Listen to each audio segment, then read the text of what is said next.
नमस्कार, आवाज समाचार में आप सभी का स्वागत है। मैं हूं सीमा। खबरों की शुरुआत करते हैं और सबसे पहले नजर डाल लेते हैं हेडलाइंस पर। ईरान इजरायल युद्ध पर अमेरिका का वैश्विक अलर्ट, मिडिल ईस्ट ट्रेवल पर चेतावनी जारी। भारत पर एलपीजी संकट की तलवार, 16 दिन का स्टॉक, मिडिल ईस्ट युद्ध से गहराया खतरा। ईरान पर अमेरिकी मिसाइल अटैक का भारत पर बड़ा असर, शेयर गिरे, तेल गोल्ड महंगे, शिपमेंट फंसे। दमश्क के चर्च में आत्मघाती हमला, 15 की मौत, आईएस लिंक की पुष्टि। राउत का मोदी सरकार पर बड़ा हमला, राउत ने कहा मोदी को ट्रंप से बातचीत करनी चाहिए थी। और पाकिस्तान में ट्रंप के नोबेल नामांकन पर घमासान, सरकार पर चापलूसी के लगे आरोप। और अब खबरें विस्तार से। ईरान और इजरायल के बीच जारी संघर्ष अब वैश्विक स्तर पर बढ़ता जा रहा है और अब अमेरिका ने आधिकारिक तौर पर पूरी दुनिया को अलर्ट कर दिया है। अमेरिकी विदेश विभाग ने एक सार्वजनिक चेतावनी जारी करते हुए कहा है कि इजरायल ईरान संघर्ष के चलते मिडिल ईस्ट में यात्रा बाधित हो सकती है और हिंसा की आशंका भी बढ़ गई है। विदेश विभाग के वाणिज्य दूतावास मामलों के विभाग ने एक ट्वीट में कहा है कि मध्य पूर्व के हवाई क्षेत्र में समय समय पर उड़ानों पर रोक लगाई जा रही है। अमेरिकी नागरिक जहां कहीं भी हैं, उन्हें अधिक सतर्क रहने की जरूरत है। ये चेतावनी ऐसे वक्त आई है जब ईरान और इजरायल के बीच हालात बद से बदतर होते जा रहे हैं। मानवाधिकार संगठनों के मुताबिक अब तक इजरायली एयर स्ट्राइक में कम से कम 950 लोगों की मौत हो चुकी है, जिनमें 380 आम नागरिक और 253 ईरानी सैनिक शामिल हैं। इसके अलावा 3450 से अधिक लोग घायल बताए जा रहे हैं। इन हमलों के बाद अब आशंका जताई जा रही है कि ईरान समर्थित मलेशिया ग्रुप खासकर इराक और सीरिया में अमेरिकी सैन्य ठिकानों को निशाना बना सकते हैं। अमेरिकी रक्षा विभाग ने अपनी सेनाओं को हाई अलर्ट पर रख दिया है और संभावित हमलों के लिए तैयारी शुरू कर दी गई है। इराकी अधिकारियों की कोशिश है कि हालात को नियंत्रण में रखा जाए, लेकिन फिलहाल तनाव कम होने के संकेत नहीं दिख रहे। मिडिल ईस्ट का ये संघर्ष अब सिर्फ दो देशों की जंग नहीं रह गया है। ये धीरे धीरे एक बड़े क्षेत्रीय युद्ध का रूप लेता जा रहा है, जिसमें अमेरिका की सीधी भागीदारी अब सामने आने लगी है और इस पूरे घटनाक्रम का असर दुनिया भर के देशों, खासकर भारत जैसे ऊर्जा निर्भर देशों पर पड़ सकता है। ईरान और इजरायल के बीच चल रहा युद्ध अब भारत की रसोई तक पहुंचने लगा है। एलपीजी सिलेंडरों की सप्लाई पर खतरे के बादल मंडराने लगे हैं, क्योंकि भारत अपनी घरेलू गैस जरूरतों का करीब 66% हिस्सा मिडिल ईस्ट देशों से आयात करता है और इन दिनों यही इलाका जंग के बीच झुलस रहा है। सबसे बड़ी बात यह है कि देश में सिर्फ 16 दिन की एलपीजी खपत के बराबर स्टोरेज है, यानी अगर पश्चिमी एशिया से आयात थमा तो 16 दिन बाद भारत में गैस संकट खड़ा हो सकता है। इकोनॉमिक टाइम्स की एक रिपोर्ट के मुताबिक भारत में इस वक्त करीब 33 करोड़ घर एलपीजी सिलेंडर का इस्तेमाल कर रहे हैं। इनमें से ज्यादातर घरों तक पाइप नेचुरल गैस यानी कि पीएनजी नहीं पहुंचती है। सिर्फ 1.5 करोड़ घरों में पीएनजी की सुविधा है। ऐसे में सप्लाई गड़बड़ाने पर करोड़ों परिवारों को एलपीजी का विकल्प ढूंढना होगा। भारत सबसे ज्यादा एलपीजी सऊदी अरब से आयात करता है, करीब 95% हिस्सा वहीं से आता है। इसके अलावा यूएई और कतर भी प्रमुख स्रोत हैं, लेकिन मौजूदा हालात में अगर इन देशों में शिपमेंट बाधित हुआ तो अमेरिका, मलेशिया या अफ्रीका जैसे विकल्प मौजूद हैं। हालांकि वहां से सप्लाई महंगी हो और समय लेने वाली होती है। तेल कंपनियों का मानना है कि मौजूदा संकट में एलपीजी की डिलीवरी प्रभावित होने की संभावना कम है। फिलहाल भारत के पास क्रूड ऑयल का 25 दिन का स्टॉक है और पेट्रोल डीजल की कीमतें भी फिलहाल स्थिर है। लेकिन एलपीजी एक अलग मामला है। जानकारों की माने तो रसोई गैस की कीमतों में उछाल की आशंका फिलहाल भले ही हल्की हो, लेकिन हालात बिगड़ने पर आम उपभोक्ता को इसका असर सीधे महसूस होगा। यानी युद्ध कहीं भी हो, असर आपकी रसोई तक जरूर आता है। डोनाल्ड ट्रंप ने ईरान पर मिसाइल दागकर अपना दबदबा दिखा दिया है, लेकिन इसका खामियाजा भारत को 5 अलग अलग मोर्चों पर भुगतना पड़ा है। अमेरिका ने ईरान के न्यूक्लियर साइट पर बंकर बस्टर हमला किया, जिसके बाद ईरान की संसद ने कच्चे तेल के सबसे व्यस्त रास्ते होर्मुज जलडमरू मध्य को बंद करने का फैसला ले लिया है। नतीजा, कच्चे तेल की कीमतों में जबरदस्त उछाल और शेयर मार्केट में गिरावट। सोमवार को सेंसेक्स 931 अंक टूटा, जबकि निफ्टी 287 अंक तक गिरा। दूसरी तरफ कच्चा तेल $78 प्रति बैरल पर पहुंच गया, जिससे भारत के आयात बिल और महंगाई में बढ़ोतरी की आशंका है। रुपया भी 23 पैसे टूटकर 5 महीने के निचले स्तर 86.78 पर बंद हुआ। सिर्फ बाजार ही नहीं बल्कि आम आदमी की थैली पर भी इस युद्ध का असर दिखने लगा है। दिल्ली की खारी बाबली में मामरा बादाम 400 रुपये और ईरानी पिस्ता 300 रुपये महंगा हो गया है। व्यापारी बता रहे हैं कि ड्राई फ्रूट्स की कीमतों में 10 से 15% तक की बढ़ोतरी हो चुकी है। इतना ही नहीं, ईरान को भेजे जाने वाला करीब 1 लाख टन बासमती चावल कांडला और मुंद्रा बंदरगाहों पर फंसा है, क्योंकि युद्ध के चलते बीमा और जहाज़ों की उपलब्धता नहीं है। साफ है, ईरान इजराइल का युद्ध अब सिर्फ सीमित नहीं, भारत की बाजार, कारोबार और आम आदमी की जेब पर सीधा असर डाल रहा है। सीरिया की राजधानी दमिश्क के सबसे सुरक्षित माने जाने वाले इलाके में रविवार को एक बड़ा आत्मघाती हमला हुआ। ये हमला मार एलियास नाम के एक चर्च में उस समय हुआ जब वहां प्रार्थना सभा चल रही थी। धमाका इतना जबरदस्त था कि मौके पर ही 15 लोगों की मौत हो गई, जबकि 13 अन्य गंभीर रूप से घायल हैं। सरकारी मीडिया ने इस हमले को कायराना आतंकी हमला बताया है। समाचार एजेंसी रॉयटर्स के अनुसार ये आत्मघाती हमला दमिश्क के डेवेला इलाके में हुआ है। हमलावर ने पहले चर्च में घुसकर अंधाधुंध फायरिंग की और फिर खुद को उड़ा लिया। सीरिया के गृह मंत्रालय ने हमले के पीछे आतंकी संगठन ISIS से जुड़े आत्मघाती हमलावर का हाथ होने की पुष्टि की है। इस जघन्य वारदात के बाद सीरिया के सूचना मंत्री डॉक्टर हमजा अल मुस्तफा ने हमले की कड़ी निंदा की है। उन्होंने कहा है कि यह हमला सीरियाई समाज के भाईचारे और एकता पर हमला है। सरकार ने पीड़ित परिवार के प्रति संवेदना जताई है और आतंकवाद के खिलाफ कड़े कदम उठाने का संकल्प दोहराया है। ईरान और इजराइल के बीच चल रहे युद्ध पर भारत के स्टैंड को लेकर शिवसेना उद्धव बालासाहेब ठाकरे दल के सांसद संजय राउत ने बड़ा बयान दिया है। उन्होंने साफ कहा है कि युद्ध कोई समाधान नहीं है और इस मुद्दे पर प्रधानमंत्री मोदी को अमेरिकी राष्ट्रपति डोनाल्ड ट्रंप से सीधे बात करनी चाहिए थी। संजय राउत ने कहा कि शांति की बात होनी चाहिए। युद्ध अच्छी चीज नहीं है, चाहे वो ईरान की तरफ से हो या फिर इजराइल की तरफ से, चाहे भारत हो या पाकिस्तान। मोदी जी को राष्ट्रपति ट्रंप को फोन करना चाहिए था। ईरान के राष्ट्रपति को फोन करने का मोदी जी का कोई फायदा नहीं है। ट्रंप से पूछिए, भारत पाकिस्तान युद्ध आपने रोक दिया, लेकिन इजराइल और ईरान में आपने खुद बम गिराया, इजराइल को समर्थन दिया। जब किसी देश पर हमला होता है तो उसे अपना बचाव करने का अधिकार होता है और ईरान को भी है। वहीं मुख्यमंत्री देवेंद्र फडणवीस द्वारा बुलाई गई बैठक में मराठी बनाम हिंदी विवाद भी गहराता जा रहा है। हिंदी थोपने के आरोपों पर भी संजय राउत ने तीखी प्रतिक्रिया दी है। उन्होंने कहा है कि महाराष्ट्र की मराठी पहचान को मिटाने का प्रयास किया जा रहा है। मराठी स्कूल बंद किए जा रहे हैं और उन पर हिंदी थोपी जा रही है। राउत ने कहा कि महाराष्ट्र पर हिंदी थोपना मराठी पहचान को खत्म करने की साजिश है। गुजरात पर ये जबरदस्ती क्यों नहीं है? मोदी जी ने खुद वहां जनता से पूछा था कि क्या वे हिंदी जबरदस्ती सहन करेंगे, तो फिर महाराष्ट्र में क्यों? मैं उन सभी साहित्यकारों का अभिनंदन करता हूं जिन्होंने राज्य सरकार के पुरस्कार लौटाकर विरोध दर्ज कराया है। इसके साथ ही महाराष्ट्र नवनिर्माण सेना यानी कि मनसे के हिंदी विरोधी आंदोलन को लेकर भी संजय राउत ने तीखी प्रतिक्रिया दी। उन्होंने कहा कि आंदोलन ठीक है, लेकिन सवाल सदन में उठाए जाने चाहिए। साथ ही सरकार से पूछा जाना चाहिए कि भाषा की दादागिरी क्यों हो रही है।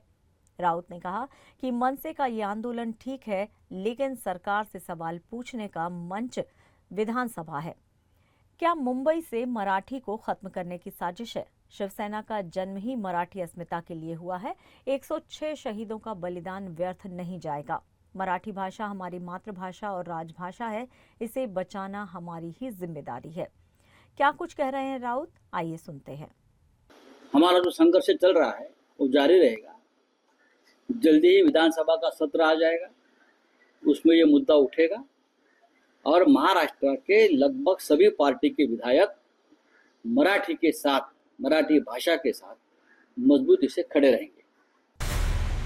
ईरान इजराइल संघर्ष के बीच पाकिस्तान की सियासत एक अजीब मोड़ पर पहुंच गई है। पाकिस्तान सरकार ने हाल ही में अमेरिका के राष्ट्रपति डोनाल्ड ट्रंप को 2026 के नोबेल शांति पुरस्कार के लिए नामित करने का ऐलान किया है, लेकिन अब उसी फैसले पर देश के अंदर से तीखा विरोध देखने को मिल रहा है। दरअसल ये नामांकन ऐसे समय पर आ गया है जब अमेरिका ने इजराइल के साथ मिलकर ईरान के 3 परमाणु ठिकानों फोर्दो, इस्फहान और नतांज पर बमबारी की है। इसके बाद पाकिस्तान में सवाल उठने लगे हैं कि क्या ऐसा व्यक्ति शांति का प्रतीक हो सकता है। सरकारी स्तर पर ट्रंप के नाम की सिफारिश पाकिस्तान के उप प्रधानमंत्री और विदेश मंत्री इशाक डार के हस्ताक्षर से नोबेल समिति को भेजी गई थी, लेकिन अब इसी पर विपक्ष और देश की बड़ी हस्तियों ने सरकार पर चापलूसी का आरोप जड़ दिया है।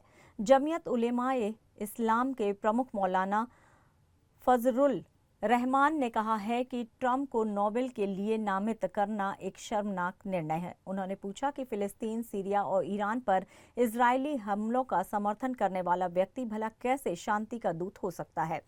पूर्व सेनेटर मुशाहिद हुसैन ने भी ट्रंप को जंग शुरू करने वाला करार देते हुए कहा है कि ये पाकिस्तान की कूटनीतिक कमजोरी का प्रतीक है। उन्होंने सोशल मीडिया पर लिखा है कि ट्रंप अब अमेरिकी पतन की अध्यक्षता करेंगे।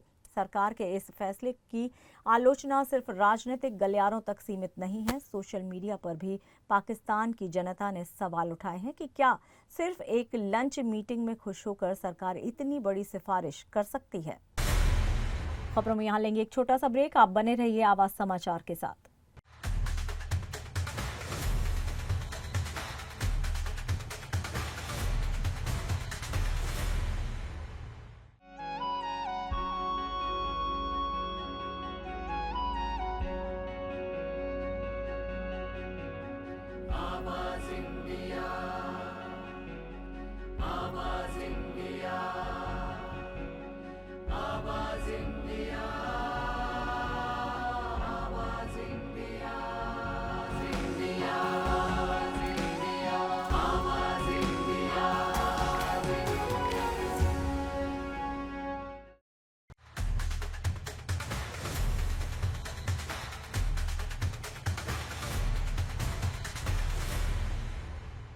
ब्रेक के बाद एक बार फिर से आप सभी का स्वागत है। बढ़ते हैं अपनी अगली खबर की ओर।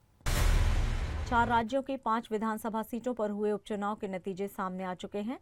गुजरात, केरल, पंजाब और पश्चिम बंगाल की 5 विधानसभा सीटों पर उपचुनाव के नतीजों में आम आदमी पार्टी ने 5 सीटों में से 2 सीटों पर जीत का परचम लहराया है। इन चुनावों में आम आदमी पार्टी, बीजेपी, कांग्रेस और टीएमसी सहित सभी चारों दलों ने अपना अपना दम दिखाया।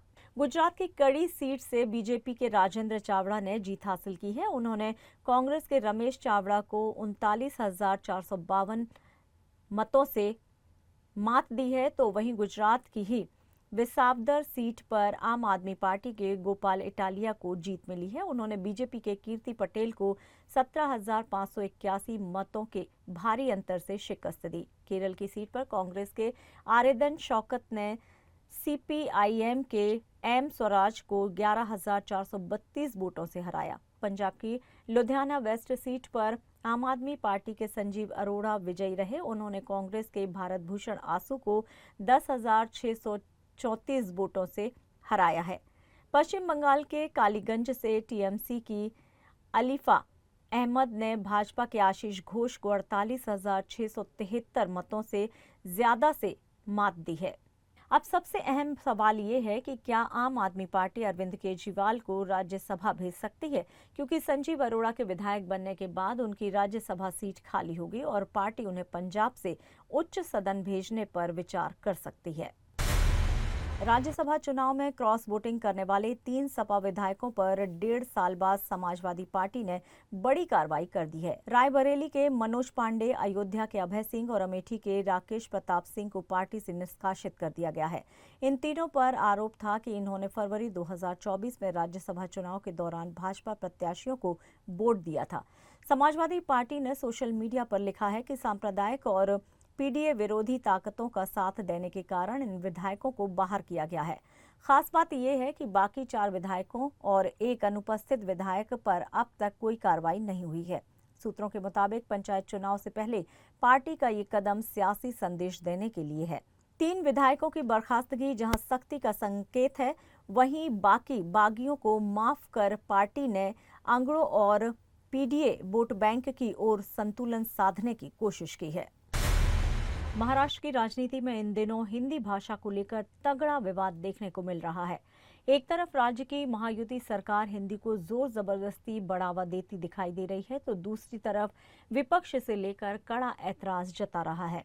शिवसेना, उद्धव ठाकरे दल, मनसे प्रमुख राज ठाकरे और एनसीपी शरद पवार दल सभी एक सुर में कह रहे हैं कि उन्हें हिंदी भाषा से कोई आपत्ति नहीं है, लेकिन जबरन इसे लागू करना महाराष्ट्र की मातृभाषा मराठी के अस्तित्व को चुनौती देने जैसा है और यही वो बिंदु है जिस पर विरोध तेज हो रहा है। इस मुद्दे पर आज मुख्यमंत्री देवेंद्र फडणवीस के नेतृत्व में वर्षा बंगले पर एक अहम बैठक बुलाई गई, जिसमें इस पूरे विवाद की समीक्षा की गई। वहीं एनसीपी नेता और विधायक जितेंद्र अहवाड ने साफ शब्दों में कहा है कि भाषा कभी विवाद का विषय नहीं रही, लेकिन महायुति सरकार इसे मुद्दा बनाकर मराठी अस्मिता को ठेस पहुंचा रही है। उनका कहना है कि जिस तरह से सरकार हिंदी भाषा को लेकर जबरदस्ती का रवैया अपना रही है, वो न सिर्फ गलत है बल्कि इससे सामाजिक विभाजन भी गहराता जा रहा है। जितेंद्र अहवाड ने क्या कुछ कहा है, आइए सुनते हैं उनका बयान।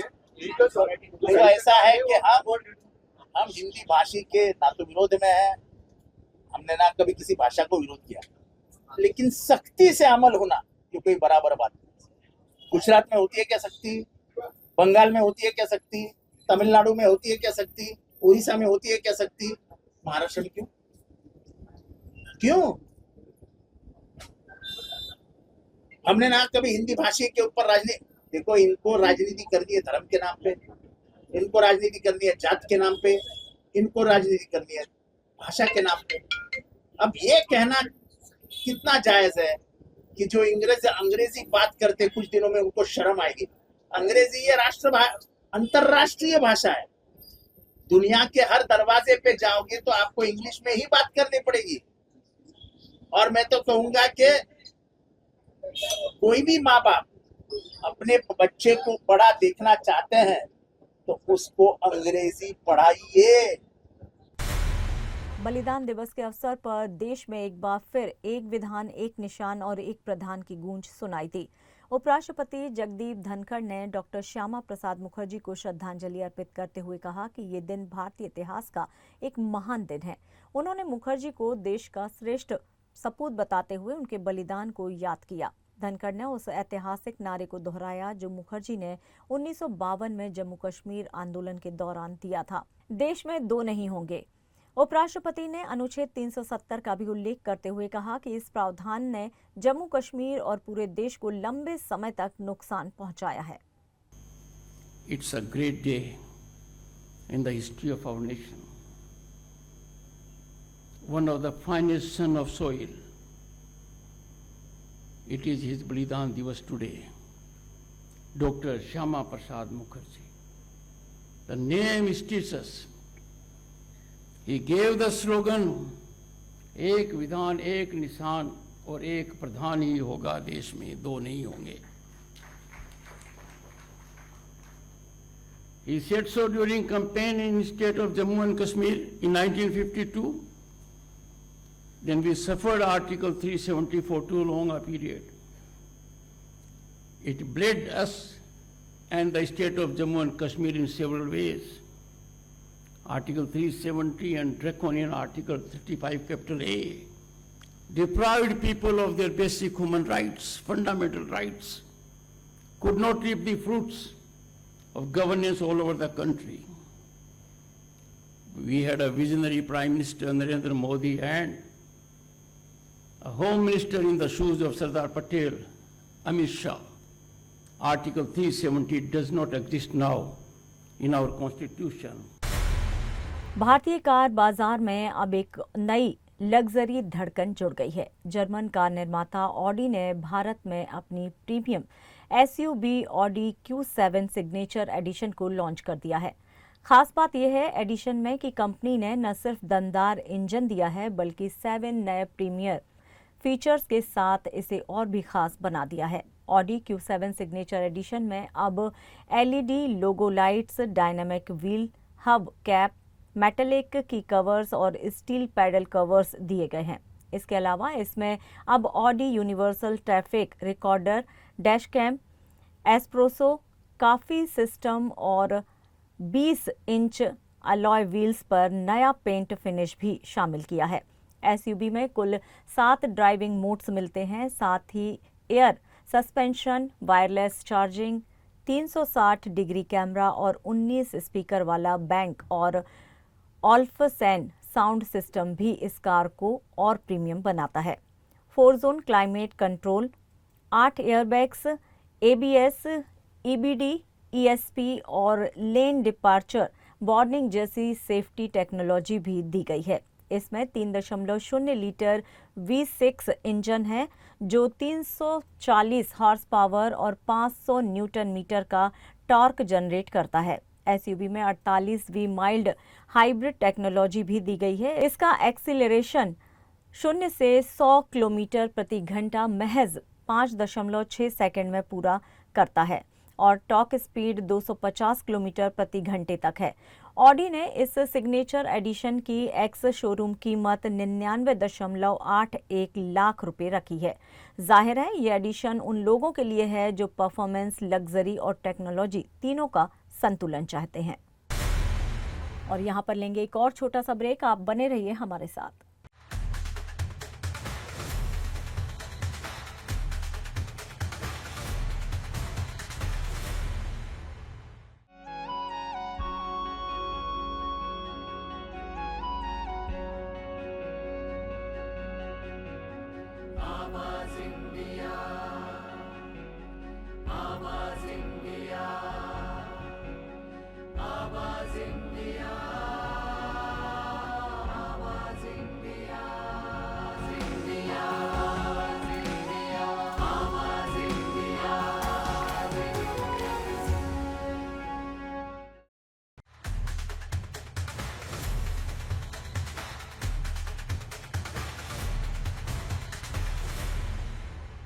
ब्रेक के बाद एक बार फिर से आप सभी का स्वागत है। बढ़ते हैं अपनी अगली खबर की ओर। मनोरंजन की दुनिया में जब बात देसी और दिल से जुड़े कंटेंट की आती है तो पंचायत का नाम अपने आप सामने आ जाता है और अब फैंस का बेसब्री से इंतजार आखिर खत्म होने जा रहा है, क्योंकि पंचायत सीजन 4 अब रिलीज के लिए पूरी तरह से तैयार है। Amazon प्राइम वीडियो पर स्ट्रीम होने वाली इस चर्चित वेब सीरीज के पहले 3 सीजन ने दर्शकों का खूब दिल जीता है। हर एपिसोड में देहाती जिंदगी की सादगी, राजनीति का हल्का तड़का और किरदारों की मासूमियत ने लोगों को बांधे रखा। और अब पंचायत सीजन 4 के साथ कहानी एक और नए मोड़ पर पहुंच रही है। तो अगर आप भी इस सीरीज के दीवाने हैं तो नोट कर लीजिए, पंचायत 4 24 जून यानी कि सोमवार और मंगलवार की आधी रात 12 बजे से प्राइम वीडियो पर स्ट्रीम होगी। खास बात यह है कि इस बार सभी 8 एपिसोड एक साथ रिलीज किए जा रहे हैं, यानी एक बार में पूरी सीरीज का मजा लिया जा सकता है। अब बात करते हैं इस बार की कहानी की। सीजन 4 में कहानी इस बार फुलेरा गांव में होने वाले एक लोकल चुनाव पर आधारित है। गांव में माहौल चुनावी हो चुका है और मुकाबला है 2 महिला उम्मीदवारों के बीच, मंजू देवी और क्रांति देवी। दोनों ही अपनी अपनी राजनीतिक पार्टी के दम पर चुनाव जीतने के लिए हर हथकंडा अपनाने को तैयार हैं। इस सियासी घमासान में कैसे बदलेगी ग्राम पंचायत की राजनीति और उसमें कैसे उलझेगा अभिषेक का किरदार, ये देखना बेहद दिलचस्प होगा। अभिषेक त्रिपाठी यानी कि जितेंद्र कुमार एक बार फिर अपने भरोसेमंद और थोड़े परेशान ग्राम सचिव के रोल में लौट आए हैं। उनके साथ वापसी हो रही है नीना गुप्ता, रघुवीर यादव, फैजल मलिक, चंदन रॉय और संबिका की, जो अपने अपने मजबूत किरदारों के जरिए गांव की कहानी को एक बार फिर जीवंत बनाएंगे। सीरीज का निर्देशन एक बार फिर से दीपक कुमार मिश्रा ने किया है और लेखन का जिम्मा संभाला है चंदन कुमार ने। एक तरफ सीरीज की सादगी तो दूसरी ओर पॉलिटिक्स, इमोशन और देसी कॉमेडी का जबरदस्त तड़का भी। कुल मिलाकर पंचायत 4 एक बार फिर से वही पुराना अपनापन लेकर लौटी है, लेकिन इस बार दांव भी बड़ा है और ड्रामा भी ज्यादा है। पंजाबी सिंगर और एक्टर दिलजीत दोसांझ एक बार फिर से सुर्खियों में हैं, लेकिन इस बार उनकी फिल्म को लेकर विवाद गर्मा गया है। दरअसल उनकी अगली फिल्म सरदार जी 3 का ट्रेलर जैसे ही सामने आया, लोगों की नजरें फिल्म में पाकिस्तानी एक्ट्रेस हानिया आमिर पर जा टिकी। यहीं से शुरू हुआ विवाद। ट्रेलर में सिर्फ हानिया ही नहीं बल्कि नासिर चिन्योती, डैनियल खाबर और सलीम अलबेला जैसे पाकिस्तानी कलाकारों की मौजूदगी ने इस मुद्दे को और तूल दिया। गौरतलब है कि 22 अप्रैल को पहलगाम में हुए आतंकी हमले के बाद भारत सरकार ने पाकिस्तानी कलाकारों पर पूरी तरह से बैन लगा दिया है। ऐसे में अब ये फिल्म भारत में रिलीज नहीं हो पाएगी। यहाँ तक कि फिल्म का ट्रेलर भी यूट्यूब पर उपलब्ध नहीं है। हालांकि दिलजीत ने ट्रेलर को अपने निजी सोशल मीडिया अकाउंट पर शेयर किया है, जिससे लोग वहां इसे देख पा रहे हैं। फिल्म की बात करें तो इसमें रोमांस, डर, एक्शन और कॉमेडी सब कुछ भरपूर है और इसे 27 जून को ओवरसीज में रिलीज किया जाएगा। लेकिन भारत में दिलजीत के फैंस को इस बार निराशा हाथ लगी है, क्योंकि ये फिल्म यहाँ देखने को नहीं मिलेगी। बॉलीवुड के दबंग खान यानी सलमान खान एक बार फिर से दर्शकों के दिलों पर राज करने के लिए लौट रहे हैं और इस बार एक बिल्कुल नए और देशभक्ति से भरपूर अंदाज में। सलमान खान जल्द ही गलवान वैली पर आधारित एक फिल्म फौजी की भूमिका निभाते नजर आएंगे। इस फिल्म का निर्देशन कर रहे हैं अपूर्व लाखिया और माना जा रहा है कि ये फिल्म सलमान खान के करियर का नया मोड़ बन सकती है। हाल ही में सलमान खान ने अपना एक नया लुक इंस्टाग्राम पर साझा किया, जिसमें वो आंखों पर शेड्स लगाए बेहद स्टाइलिश अंदाज में दिख रहे हैं। इस तस्वीर में उन्होंने बीइंग ह्यूमन का कप भी फ्लॉन्ट किया है।